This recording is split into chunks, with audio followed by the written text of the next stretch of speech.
In today's video, I'm going to show you on how to see last online on Roblox. Let's get started. To see last online, all you have to do is to open a browser and search for Rogold. Now, open this Rogold Level Up Roblox on Chrome Web Store. Next, click on the Add to Chrome button to add extension on your browser.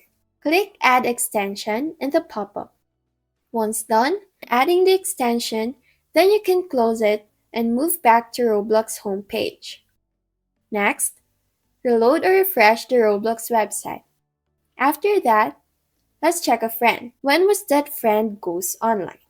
Simply select your friend and view their profile.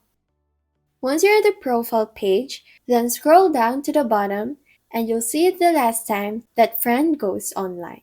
But take note that this feature might not be applicable right now, as the Roblox removed it due to privacy reasons.